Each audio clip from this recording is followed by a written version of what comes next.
People living near the Palisades fire zone may feel a little unsettled tonight when federal investigators will be doing what they're calling controlled fire testing as they look for the cause of the Palisades fire.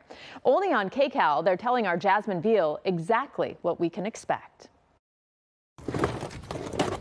Agents with the Bureau of Alcohol, Tobacco, Firearms and Explosives unloading equipment near the Skull Rock trailhead in Topanga State Park.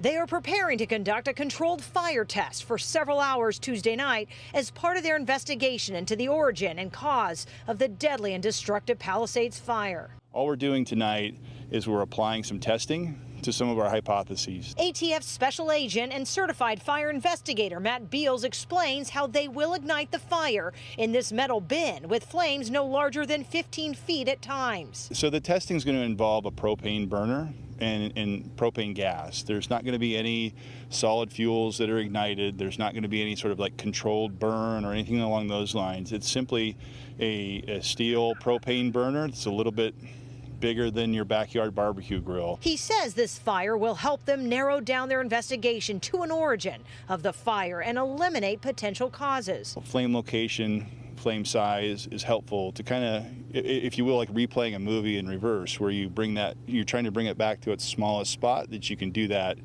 within a reasonable degree of scientific certainty. Because this fire will be lit during the evening hours, ATF wants to let people know that they may see a glow right here in the hills behind me near the origin of this fire. The LAFD says they will be here helping to ensure the public safety and environmental protections. The fire department, most importantly, will be here. They'll have hose lines charged and ready. They're going to wet the area prior to the testing. About 3 o'clock yesterday, I received a notification from ATF that they were going to do a controlled test burn in the neighborhood. Larry Vane, who helps run the Pali Strong grassroots organization created by residents after the Palisades fire, wanted to see for himself where the testing would be happening. And when the fires go up and they see it in the hills again, sure, it can certainly spark that trauma again. As engineers and technicians with ATF's Fire Research Lab head into the hills, Beal says he hopes to be able to provide answers on the cause of the fire sooner rather than later. No indication of what started the Palisades fire. We're working through a number of hypotheses that I'm pretty confident we'll be able to provide an answer on that. In Pacific Palisades, Jasmine Veal, KCAL News. Let's bring in now KCAL News assignment editor Mike Rogers at the desk. Now, Mike, while they're trying to get to the root of the cause of this, there are some theories that are being investigated. Yeah, that's right, Pat and Rudabeh, and one of them is that a fire that actually started on New Year's Eve, New Year's Day, really, didn't fully extinguish and rekindled during the night or during the day of January 7th. This is video from January 1st. CBS News obtained a couple of months ago, rather, and this was when fire officials came to that podium and said that they were looking into that as a possible cause. The ATF took it over. Now, where you saw that video of the fire in that cell phone video, this video here, which was shot by hikers, is all right there near that rock formation that you see from SkyCal. That is where Jasmine just was tonight, and this is where the ATF will be doing some of that testing. Now, the working theory is that 8-acre fire that happened on January 1st, while it was supposed to be 100% contained, may have still been smoldering, and then when the wind kicked up in the morning of January 7th, this is what happened, potentially. That is one of the causes that they are looking into, or the theories, rather, that they are looking into to figure out exactly how the Palisades fire. As I mentioned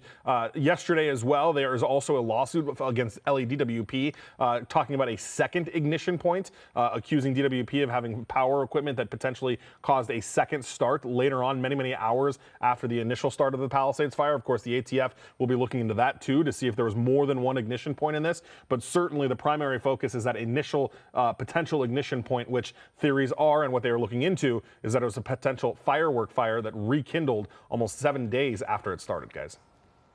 Okay, Mike, thank you. In the Pacific Palisades tonight, federal agents are hunting for clues into the start of the Palisades fire, and they're about to start what they call a controlled fire test. KCAL News reporter Lori Paris is live in Pacific Palisades, where residents have been asking all week, what is this all about? Lori? Well, Juan and Susie, just seconds ago, I think we started to see the beginning of the flames. It might be a little tough for Ben here to find it for you, but it's up in that ridge above the Palisades Highlands neighborhoods where we are tonight. And as far away as that is, experts are mindful that seeing even a small fire in the distance could be triggering for locals. But they say doing the test could answer some very big questions. This fire started over there. It hasn't been nearly long enough for the memories of the Palisades fire to dim for Gene Gulling. The pool pump he and his sons used to save their Pacific Palisades home is still hooked up. So the thought of seeing any kind of flames again above his neighborhood. Come on, starting a fire after we had a big fire, it's not really the thing we want here. Maybe not, but agents from the Bureau of Alcohol, Tobacco, Firearms, and Explosives say a controlled fire test can help them learn more about exactly how and where the Palisades fire started. To test some of their theories, they say they'll light a fire in this metal bin, which could at times create open flames about 15 feet tall. The testing is going to involve a propane burner and propane gas. There's not going to be any solid fuels that are ignited. There's not going to be any sort of like controlled burn or anything along those lines. It's simply a steel propane burner. It's a little bit bigger than your backyard barbecue grill. Flame location, flame size is helpful to kind of, if you will, like replaying a movie in reverse, where you're trying to bring it back to its smallest spot, that you can do that within a reasonable degree of scientific certainty. LAFD says crews will be wetting the area around the controlled fire test and standing by. They're telling locals there's no need to worry if they see small flames in the hills tonight, but that could be easier said than done. We try to recover, so don't remind us of another fire, right? So they'll be doing some testing overnight tonight. They could also do additional testing Wednesday and Thursday nights as well.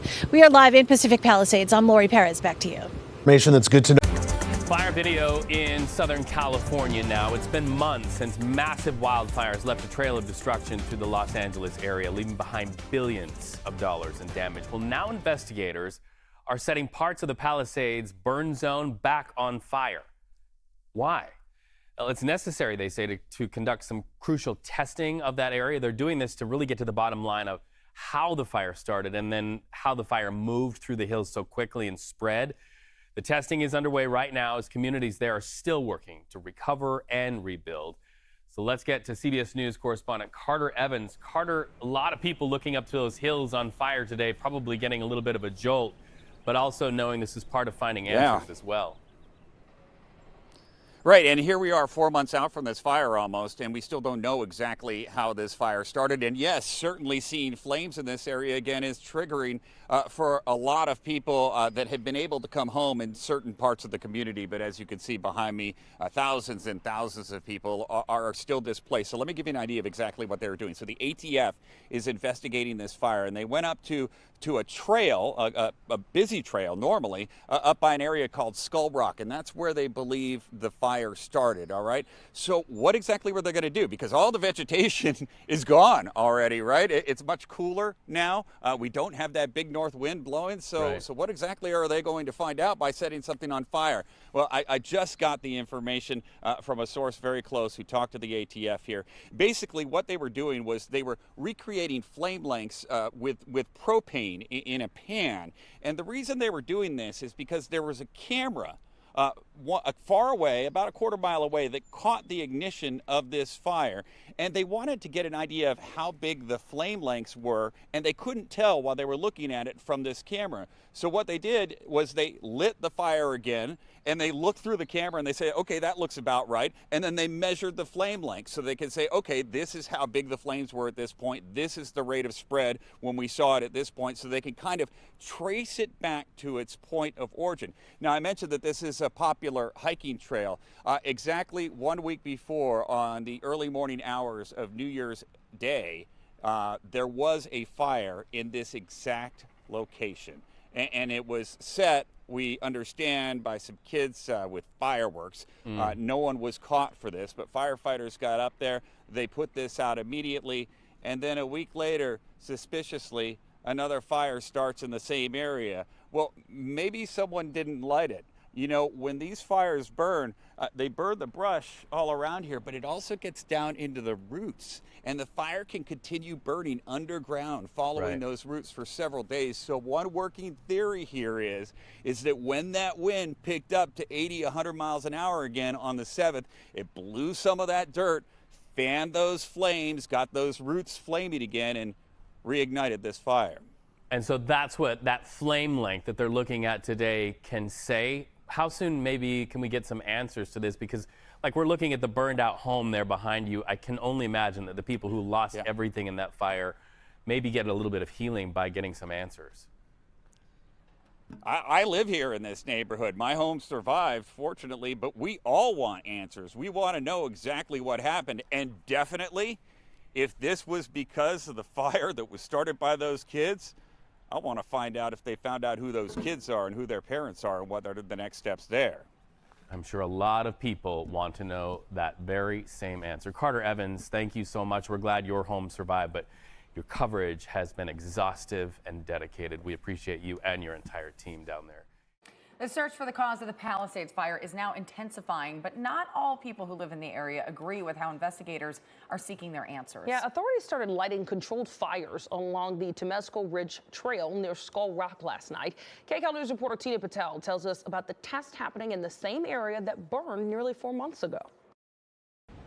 There is so much damage still in the burn scar. It's a constant reminder of what was lost. And fire victims say the last thing they want to see with all of this is flames in the distance. But investigators tell us this controlled fire test was necessary to try to get some answers. It happened overnight on the Temescal Ridge Trail in the Santa Monica Mountains. It's believed that's where the Palisades fire began back on January 7th. Investigators with the Bureau of Alcohol, Tobacco, Firearms, and Explosives are still trying to figure out what sparked the fire and whether it might have been caused by a smaller fire that was in that same area a week prior. Agents are hoping to test some of their theories, maybe eliminate some possibilities by lighting controlled fires in a steel propane burner a little bit bigger than a backyard barbecue. LAFD was on hand during the test. They wet the area around, made sure that those flames did not spread. Here's what investigators told us they'd be looking for when we asked them about these tests yesterday. Flame location, flame size is helpful to kind of, if you will, like replaying a movie in reverse, where you're trying to bring it back to its smallest spot, that you can do that within a reasonable degree of scientific certainty. We are still waiting to hear from investigators on whether they learned anything from these tests or whether another round might be necessary tonight into tomorrow. In the Palisades fire burn scar, Tina Patel, KCAL News.